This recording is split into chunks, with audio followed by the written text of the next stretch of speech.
Welcome to Samsara Sagas.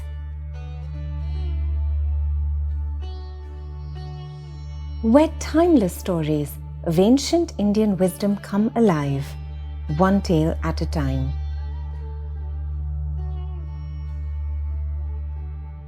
Gajendra Moksha.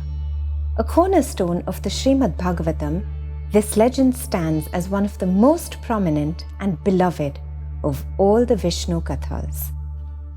In this story, we journey to the celestial garden on Mount Trikuta. It is a place of eternal spring, but today it becomes the stage for the most famous struggle in the history of devotion. We often believe that our strength, money, health, or family will always be there to pull us out of trouble. But what happens when you meet a force that simply won't let go? This is the story of a king who had to lose everything to remember who he truly was. In the heart of this paradise lived Gajendra. He was not just an elephant. He was a mountain of grey muscle and majesty. When he walked, the earth vibrated. When he trumpeted, the clouds seemed to part. He was surrounded by a massive herd of devoted wives and playful calves. Gajendra was their protector, their king, and in his heart he felt invincible. But Gajendra carried a secret he didn't even know. Deep inside that thick elephant skin was the soul of a human king named Indradyumna. In a past life, he had been a great devotee, but his pride had grown as large as his kingdom. Once, when the great sage Agastya visited him, Indradyumna remained seated in silent ego, refusing to honor the guest. The sage had sighed and said, "Since you choose to be as heavy and stubborn as a beast, live as one." And so the king became an elephant. Majestic, yes, but forgetful of his divine origin. One sweltering afternoon, Gajendra led his herd to a shimmering lake. The water was cool and invited them in. Gajendra splashed his family, his trunk spraying silver arcs of water. He was at the height of his power, laughing in the sunlight. But lurking in the mud was another soul in disguise, a massive crocodile with teeth like jagged stones. This was Huhu, once a celestial singer who had been cursed for pulling a sage's leg in the river. He had become a predator, a creature of the depths who lived only to drag others down. As Gajendra stepped into the deep end, the water exploded. With a sound like a closing trap, the crocodile's jaws clamped onto Gajendra's hind leg. The king of the forest roared in surprise. He tried to shake the creature off, but the crocodile was in his element. He was the master of the deep. The herd rushed to help. The mother elephants pushed, the bulls pulled, and for a while it was a stalemate of raw power.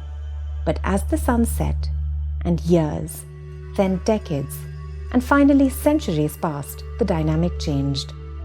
The struggle lasted 1,000 years. Gradually, Gajendra's family grew tired. They had their own lives to live, their own hunger to satisfy. One by one, they looked at their king with pity and walked back into the forest. Gajendra was left alone. His massive muscles began to wither. His skin grew wrinkled. His strength was draining into the lake, while the crocodile, fed by the water, only grew stronger. Gajendra realized the most terrifying truth of all. The world cannot save you from your own karma. Finally, Gajendra was down to his last breath. His head was sinking below the surface. The elephant mind of brute force had failed. In that moment of absolute helplessness, a spark of the old king Indradyumna woke up. He stopped fighting the crocodile. He stopped looking at the shore for his family. He looked up at the sky. With his trembling trunk, he plucked a single golden lotus from the water. He didn't have the strength to trumpet anymore. He could only whisper in his heart. He offered the flower to the heavens and cried out a prayer he hadn't spoken in lifetimes. "I'm not a king. I'm not a beast. I'm only yours. Save me." The response was instantaneous. The sky tore open with a golden light. Lord Vishnu appeared, riding the great eagle Garuda. He didn't wait for a formal ritual. He flew down into the mud and the blood. With a flash of his Sudarshan Chakra, he severed the crocodile's jaw. In a burst of divine energy, the struggle ended. The crocodile was released from his curse, becoming a celestial singer once more. And Gajendra, he stepped out of the water, not just as an elephant, but as a liberated soul, finally home. Gajendra's struggle lasted 1,000 years, but his rescue took only a second. If this story is a map for our own lives, what truths can we find in the deep water today? The illusion of autonomy. We spend our lives building muscle, money, status, influence. But Gajendra teaches us that there are crocodiles in life, like illness, time, and loss, that willpower alone cannot defeat. So don't wait until you're sinking to build a connection with something higher than yourself. True strength is knowing when to ask for grace. The solitude of the soul. When the struggle got too long, the herd left. This isn't because they were evil, but because every soul must eventually face its own destiny alone. Appreciate your family and friends, but do not make them your ultimate anchor. Your only unbreakable bond is the one between your heart and the divine. The power of the lotus. Gajendra didn't need to win the fight. He only needed to change perspective.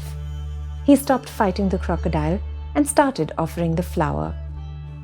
And so, when you are stuck in a problem that won't let go, stop struggling with the mud.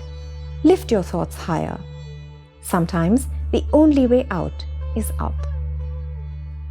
This was Gajendra Moksha, the end of the Tug-of-War, a tale from Samsara Sagas, where ancient Indian stories whisper timeless truths to modern souls. While the story ends here, the journey continues within you.